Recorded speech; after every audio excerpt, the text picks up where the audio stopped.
So I have notes and things that we could talk about. But first, I think I need to respond because I don't think I've ever seen Philoctetes that way. Yeah. And reading the play, reading the book, and I was in the Marine Corps myself. I've been thinking, who do I know who's a Philoctetes? Who might that character be? And seeing it tonight, for I would say the first time, I was able to connect the character to an actual person.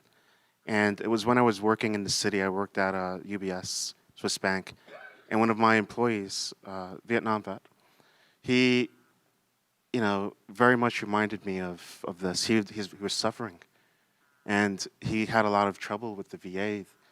He wasn't able to get the treatment he needed, and it was difficult for him. It was difficult for all of us. So this is the first time I was able to make that connection. So thank you for that. I was going to ask you a little bit about Theater of War, Sure. how it became Theater of War, what the genesis of that was. Sure. So, there was a couple of different stories, but the primary one actually has to do with this play Philoctetes, which is, I wasn't particularly in favor of the invasion of Iraq. Though I was against the foreign policy that sent our soldiers and Marines and airmen and sailors there, as a civilian who knew no one in the military at the time, I felt helpless. And in 2007, when the Walter Reed scandal broke in the Washington Post, there on the front page of the newspaper was Philoctetes, of veterans and their families waiting in mold-infested hospital hallways with rats, not even able to get rooms, with substandard care, that the very soldiers and veterans we'd sent away to these conflicts, we were already mistreating the second they stepped back onto our soil and abusing them the way that, in some ways, and abandoning them the way Philoctetes. And it occurred to me, while reading those stories and thinking about it, that maybe the play, and this maybe sound hyperbolic, but maybe the play, it was more relevant, or is more relevant now than it was in 409 BC, because through modern medicine, we're now able to heal. Most combat injuries. If I went to Landstuhl on one of these tours, and Germany is one of the big hospitals, army hospitals. If you make it there, then you have a 95% chance of survival off the field. And so we have an unprecedented number, 40, 50,000 people from the recent conflicts who, in any other conflict prior to these two, would have died of their injuries, who now are abandoned on islands of chronic illness, each with their own sense of isolation, each with their own vocabulary and syntax and language, isolated from humanity. And so we've created the conditions to abandon people like Philoctetes for even longer than 9 years. Some of these caregivers are going to be caregivers if they stick with their spouses for 60 years, 70 years. So what does that mean? So I got this idea that if I could simply put this play in front of an audience that had lived the experiences it described, that maybe something powerful, maybe something healing would happen. Right. And you first started doing this play in front of, in hospitals, in front of medical. Yeah, Michael was one of the first actors, David Strathairn, Jesse Eisenberg. We went and we did some performances at Weill Cornell Hospital. And it was there that I saw an audience that had relatively little understanding of the play, no contact with Sophocles, these kind of science-y kids, and a kind of, they now call it medical humanities as kind of a corrective that we get, we have to bring humanity into medicine. And that's how I got in the door. That was the Trojan horse. And we were there, and all of a sudden, we got to the discussion after the performance, and these kids and these patients and these doctors revealed they knew more than I did about the play. And it was there that I discovered that the audience always knows more. So I want to ask about how did you end up working with the military? I know some of the backstory, but I think it would be better for you. Yeah, so I knocked on 1,000 doors. I didn't know anyone in the military. I didn't know how to speak to anyone in the military. I didn't know the language, highly coded. I was an outsider. I had some doors shut in my face, some slammed.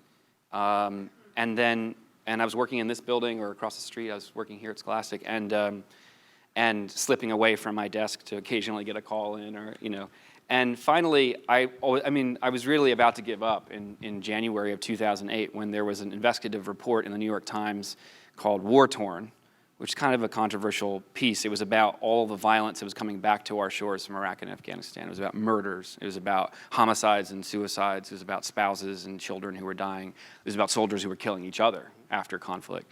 And maybe it over-reported, maybe it played a sensational picture, but it caught my attention. And I got through about 3/4 of the way through this article, and all of a sudden there was a section that said, "An Ancient Connection." And in that section was Jonathan Shea, whom I had heard of and knew his work with Achilles in Vietnam, where he had argued this ancient connection between military participation and civic participation and Athenian drama and epic, and that there was that storytelling in the Western world was born from the need to hear and tell the soldier's story. But then just under Shea, it said, there was an interview with this guy, William P. Nash, who was a psychiatrist for the Navy who'd deployed to Fallujah and been embedded with the Marines. And he said in the Times article, I begin all of my discussions with Marines about combat stress with the ancient story of Sophocles' Ajax. Right.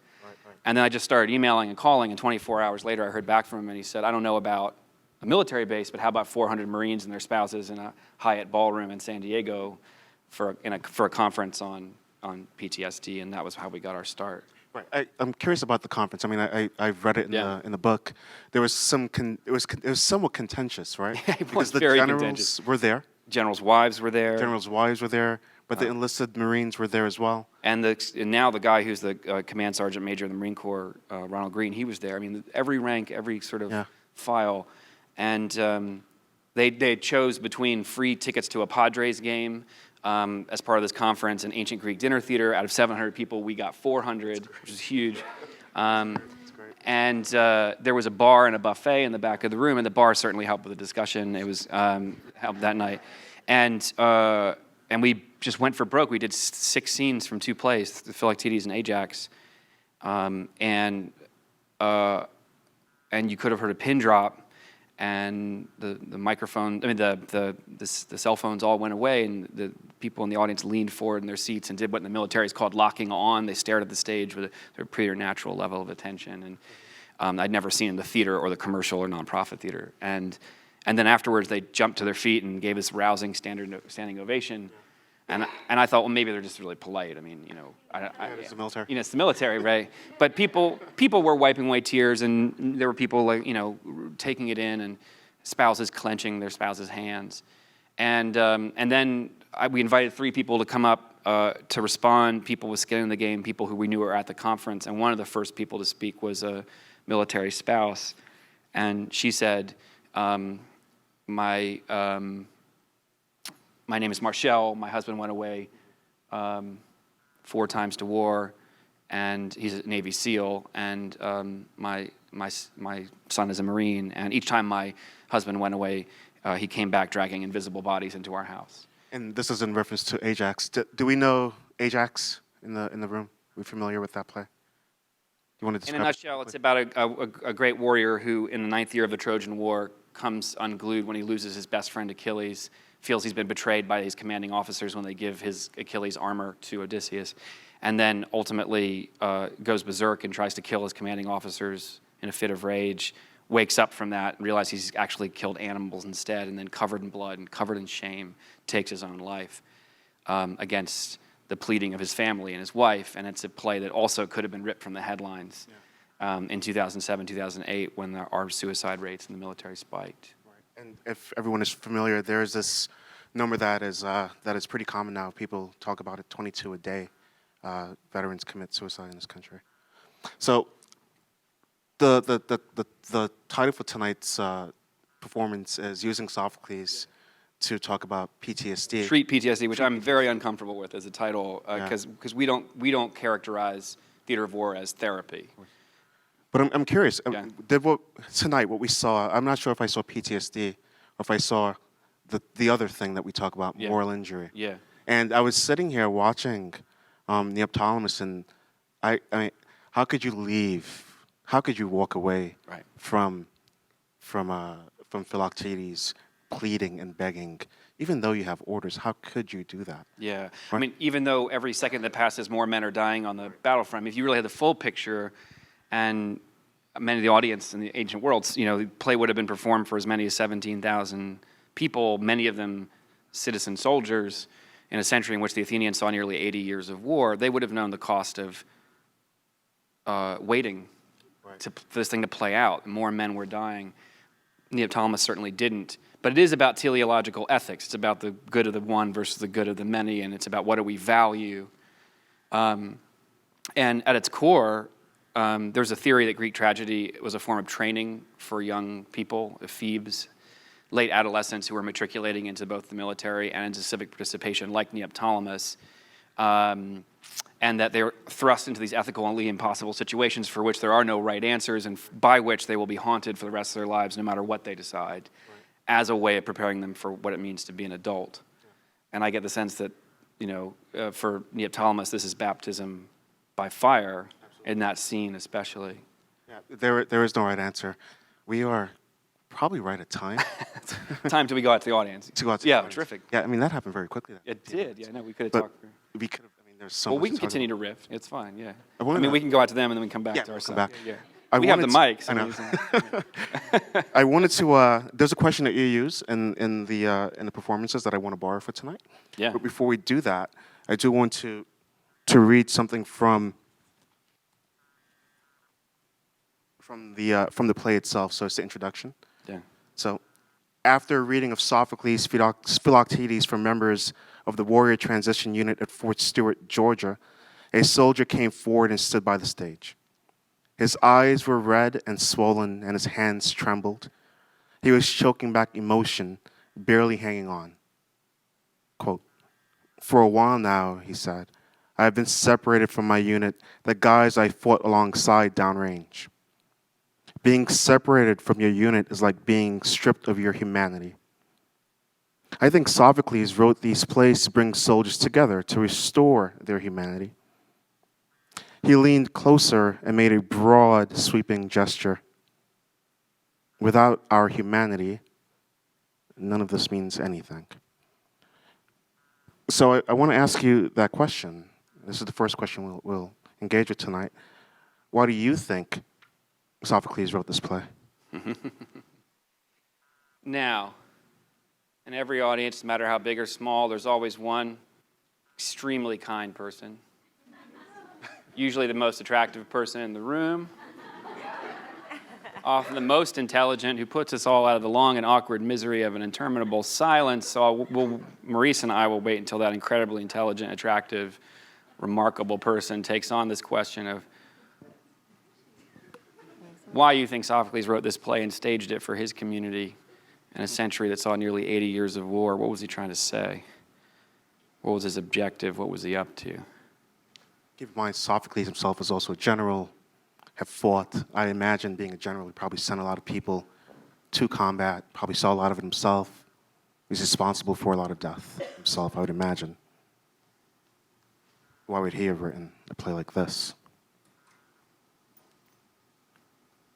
If your hand comes above your shoulder, sir, that means it's up. Yeah, thank you. If you don't mind bringing him the mic, right there. Okay. Something about the power of vulnerability and the need to connect with the wounded, the need to connect with those who have been harmed by war, and somehow there's a strength that comes out of that. I mean, it's just the metaphor of the piece that the war can't be won without those wounded and those vulnerable. So somehow even a successful war effort is about more than just might. It is about that humanity that we have to hold on to. Thank you so much. Thank you. You don't have to be as attractive or as intelligent as our first gentleman here took it on, but maybe someone else would like to take on the Ma'am, are question. you raising your hand? Yes. There's a hand right there in the center. Yeah. There's a mic coming straight to you. I wonder, since the war had been going on so long, whether part of it was to point out a certain futility to war, with you having had 9 years of trying to succeed in Troy and then coming back to get somebody who was left behind. And if they then won that aspect, but still were continuing on 80 years of war. Yeah, thank you. Thank you. There's a hand right there.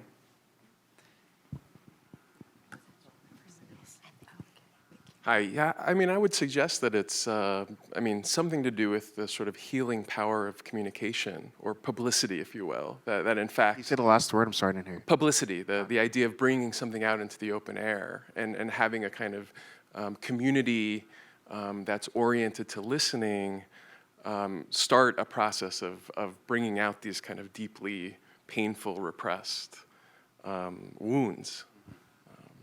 That's. Yeah, absolutely. So the note that I give the actors every time is make them wish they'd never come. And you did such a good job tonight. But I think at the center of this play, the screaming that you heard Michael commit to, is a question, and it's a question we continue to ask over and over and over again as we perform for communities all over the world. And by the way, in settings as varied as hospice and palliative care, military, we performed this play to talk about otherness and xenophobia in Scandinavia. I mean, I fear that someday, I'm going to be the Hal Holbrook as to Mark Twain. I'll be doing Philoctetes when I'm 95, and it's all I've done my entire life. Still, I'll be trotting Michael out to and Reg to and Katie. Bryan, so something that you say often, I think you just sort of said it, but I want you to clarify. So, this work that you're doing, it's to comfort the afflicted and to afflict the comfortable. What does that mean to you? Yeah, so I think that's borrowed from a Churchill speech, but a general stood up and answered that first question at an early performance at Theater of War as the highest-ranking female general in the U.S. Army, and she said, "I think Sophocles wrote these plays because he might have been in the minority with regard to the compassion he felt for the individuals who struggle with the issues he portrayed in his plays that were in his community. And I think Sophocles wrote the play," the general said, "to comfort the afflicted and to afflict the comfortable." And she was standing in front of all these other generals who all had a lot of brass on their shoulder, more than she had. And it was a risk on her part to say it. But for me, I think when audiences hear actors going for broke like this, and I think it's a window a little bit into the ancient world, it's a thought exercise at the very least, we're comforted by what brings us together. We're actually comforted by our shared discomfort, which it took me about 200 performances to discover. I thought it was about empathy, but at a certain point when Michael's screaming, you're just pushed past your capacity to feel, and I am at least, my capacity to want to be in the room anymore. And we were at a performance for Navy SEALs in Little Creek, Norfolk area in Virginia, and all special forces. They wouldn't let anyone in except for my two parents, who were both psychologists, full disclosure, and they're sitting in the back of the space. And all of a sudden, after all these SEALs have talked, I see my mother come up and to the microphone, and she says, my father, who struggled with diabetes and who died a few years ago and had an ulcerated foot, and always thought that I'd chosen to play Philoctetes because of his chronic illness, and probably subconsciously I had.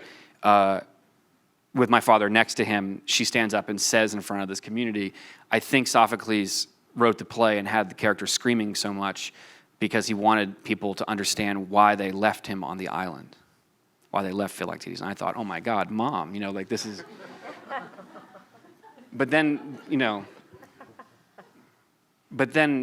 as sad as that was to witness, and to contemplate, it did occur to me that she was right.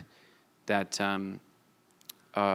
I think if the play is saying, if our value is to never leave people behind, if we're not going to cast people aside as soon as they're no longer useful to us, if we're not going to turn away at suffering, then look how hard it is to live up to that value when it comes to these insidious and sometimes hard to treat wounds. And what does it actually require? Because if we staged Philoctetes in all of its sort of repugnance, all of its sort of grotesqueness, then I feel like the proper response would be to be gagging in the presence of this man. So look what it actually takes to be kind. Look at what it actually takes to cut through it. And for me, I keep coming back to this, and I'm going to turn things back, but it's 341 performances in. I go home after an event like this, and I think about it all the way home. If I let myself feel what it would be appropriate to feel on the way home, when I see the woman hit her child on the subway, or the veteran sitting out in front of my apartment in Brooklyn asking for change, I would be so overwhelmed. I wouldn't make it to work. I wouldn't make it home. So we build up these walls. And this is one technology, maybe because of how rare it is in our world now, but this is one technology that was developed in the ancient world that still cuts through that and gives us permission to feel what it would be appropriate to feel. Well, the word humanity comes up a lot, and I think it allows you to see humanity and feel it viscerally. And I couldn't help but feel sympathy for Philoctetes.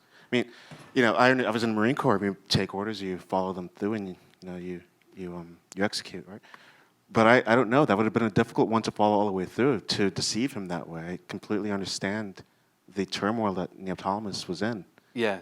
Even understanding that every minute that I'm standing there thinking, or he's standing there thinking, people are dying. Yeah. Because you're faced with this person, and that's the big meta.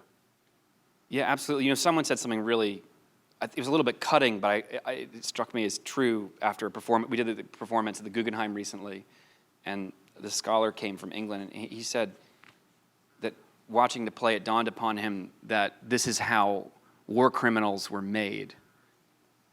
And I'd never thought of it that way because I'm constantly focused on sort of the humanizing aspects of the play.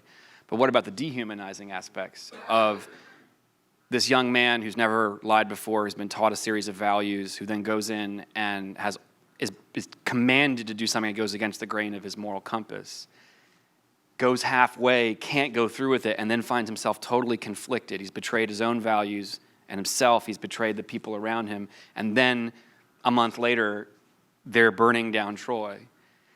And one gets a sense, well, this is why he savages Priam. This is why he goes berserk. He has no values by this point. Yeah. And so it's also a play about, both for Neoptolemus, in some ways, as Philoctetes is humanized over the span of the play, he's given language back, he's given connection back, he's brought back into the fold. Neoptolemus is dehumanized. If we really look at it with a long lens. So some hands are shooting please. up. Yeah. Oh wait, Damien's right there, but we don't allow the actors to talk normally. But Reg said, "Can I talk tonight?" And I said, "Absolutely, please." This is. This is why, it's specifically, I've done so many of these and I love doing them, and we never get to talk. Well, because you bring the actors out and it draws out the most banal responses in human. It's true. The reason I wanted to talk tonight is because I've done both military and civilian. And what struck me when you asked tonight, and he's asked this question, he said the thing about the good-looking, smart, clever people who were the first ones 341 times.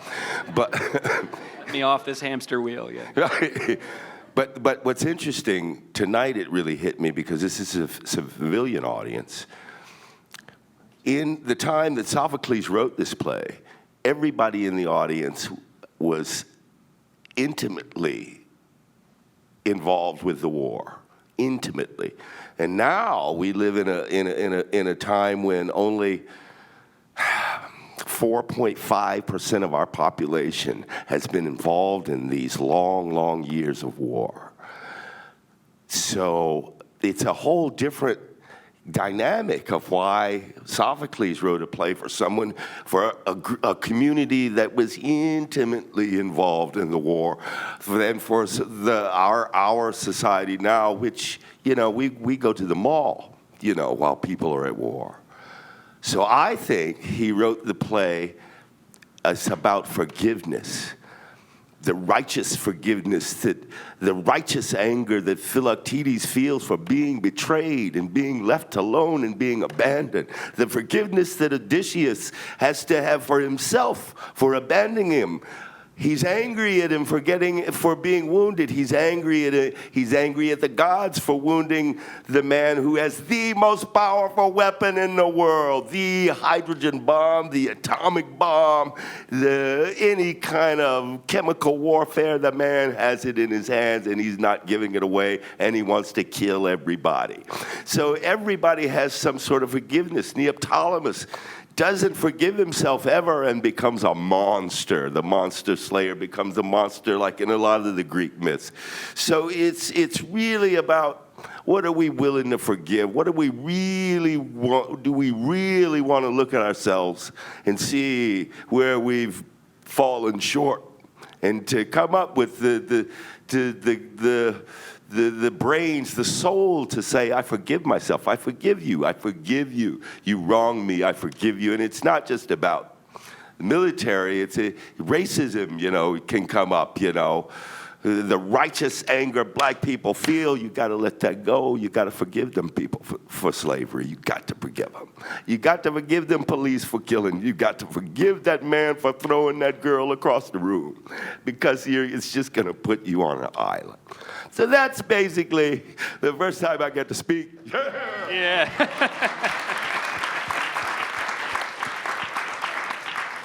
That's been held within you for so many performances.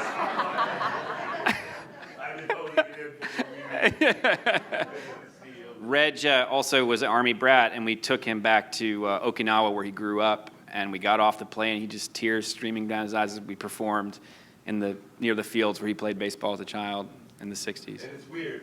One more thing. See, this is Yeah. thank you, pal. What struck me, and it's sort of the island that I left was pig farms. The biggest building in Naha was 4 stories, maybe. We used to take the bus from Mashinato, and we would make the guys stop so we could go swimming on the beach.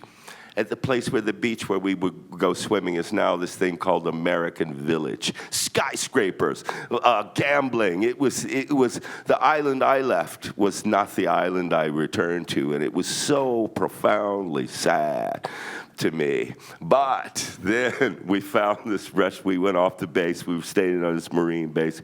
We went off the base into town.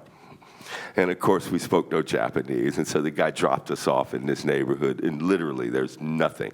And so we're wandering around. Then we saw a white man. And we literally went, white man, white man. And he took us to this bar. It was like Casablanca, man. It was like all these these defense contractors, which is a whole nother discussion. But all these Americans, and they should, psyops, those men who stare at goats, that shit is true, y'all. But anyway, they were there. And so the island that I found was a beautiful place. So that's it. Okay. Hand right there. I know, Damien, you've been waiting too, but yeah, ma'am. This wonderful reading and great insights. Right now, we're currently in a big redesign of war. And now, and I think it was true when this play was written, you wonder, does compassion make you vulnerable or stronger? And the sense of, now we're talking about armies of social scientists and healthcare workers and educators really trumping the value of the traditional boots on the ground. But what will it take to end the war? Everyone always talks about ending the war to get back to normal life, yet we've always been fighting and we always fight. So where's the opportunity for evolution? Can this play and the work you're doing help seed a real evolution away from war as a way to solve issues and problems? And with the conversations that I know the Aspen Institute and others are involved with, where we really have to redesign war, are you part of those conversations? It's a really great question. I was just over in the UK where I got into this cab and this guy had a couple of beers, and he said, so tell me again why you whore for the Department of Defense? And it came right out of his mouth, to me. And I found myself on the defensive. What I think about these plays is that they're so complex and they're so multifaceted, that they resist didacticism. I mean, we're talking about them as if they have moral lessons to offer us, but these exercises of reading them and then having people respond is about the opening up of the possibility of many, many levels of significance. So if you're looking for a condemnation of war, I mean, for me, I marched against the war in Iraq out in the streets, and it felt really futile. But listen to veterans who've been to war talking about their experiences. Frankly, it's far more compelling from my perspective than a bunch of sanctimonious liberals shouting on the sidelines. But if you're looking for a celebration of these values, honor and sacrifice, and I didn't know what sacrifice was until I started this project, what it meant. You're willing to die for another human being. For not just for for people that you don't even know. If you're looking for a celebration of these rarefied values that don't really exist anywhere else in our culture, you can find them in the plays too, and there's space enough for us to talk about all of it. So we have people stand up in audiences, Summer of '68 liberals, who say that the only way to deal with the military is to criminalize everyone who's come into contact with it. And I think we've evolved as a nation because of the Vietnam War to a place where we pretty much categorically reject that position, although some people still hold on to it. And yet, those things can be said in a room full of veterans, and people aren't at each other's throat because everything that's said after the play is performed has been, humanized. And people are not just talking about ideology and ethics, but they're talking through a framework of empathy and through shared discomfort. And that creates the possibility, I think, for a real connection to occur, for people on both sides of the equation to hear each other. Political discourse in our country about war and almost every other subject has gotten so shrill, so balkanized. All we do is shout at each other. So from my perspective, this is just one way of doing it.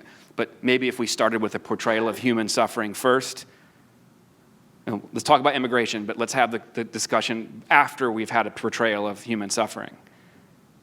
And then let's see what connections we can make in the room when we're actually speaking from our hearts and our guts and our minds simultaneously. I mean, this is why Plato was worried about Greek tragedy. But I actually think he was wrong, or Socrates, as portrayed by Plato, is wrong, because we actually need to be in our guts when having these conversations in a democracy. We have to stay in our guts in order to actually intuitively be in the right place. We're probably out of time now, but yeah. Right. Damien, you had something to say, so yeah. I think that was just the most brilliant answer. Just the way that idea of context being essential for the real discussion to happen. And the context of suffering first, the ramifications of what has happened first, and then the polemicists can find their space after that, perhaps, but it's a different space you're in. The last thing I wanted to ask you, and maybe you can close with this, is just the idea of fate, which is in this, which in some ways you came to this from an actionable place, reading a newspaper story that you wanted to take an action. And fate kind of goes against that to some extent, the idea of, well, this is how the gods have decreed it, this is what happens.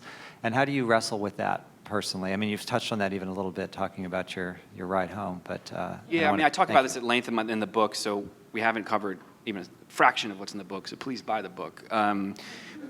But the beautiful thing about Greek tragedy and the sort of moral universe it describes and the cosmos that it describes is that fate and free will are not mutually exclusive. It's we get taught that in high school, or maybe we just read it somewhere and it gets drilled in our heads and we think that's it. But actually, fate requires human action to be fulfilled. And so human action and agency is actually essential to things reaching their natural progression and conclusion. From my perspective, the reason we watch stories, or the ancients watch stories about people who were fulfilling their destiny or their fate or their character by making a series of moral choices, and that in fact there was a reflexivity between who they were and the choices they were making, but they were making the choices, and what was going to become of them, like Neoptolemus at the end of the Trojan War, is not so we can go home and feel completely nihilistic or pessimistic about our own lack of agency in a world in which we barely apprehend the forces at work upon us. governments, genetics, religion, politics, the weather. But so we can actually, for just a fleeting second, and maybe it happened tonight while you're watching the play, I know it happened for me, wake up to the possibility that we can make choices, but the window is very small, and we have to be hyper-vigilant and awake enough to know when that possible. So for me, the plays tell one story, and the response they elicit in human beings is another thing.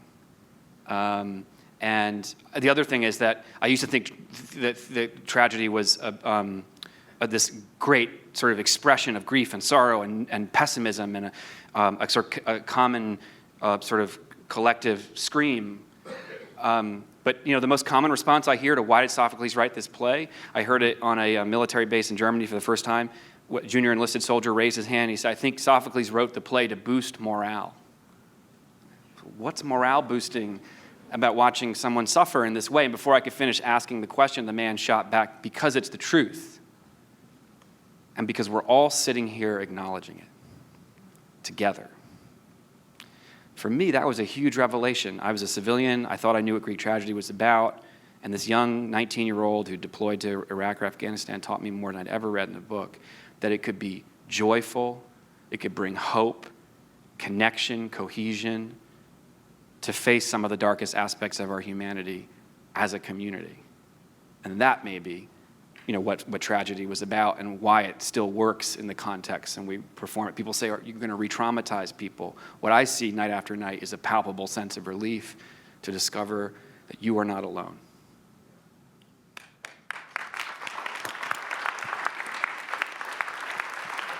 Well, again, I want to thank everyone for coming.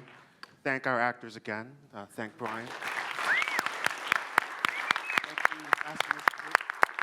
And we're going to be wrapping up now, but I'll be in the back signing books. Bryan will be in the back signing books. This is actually the last stop on the book tour, correct? The end of the tour. End of the tour. So Bryan will be outside. He'll be signing books, and hope to see you on the other side. All right.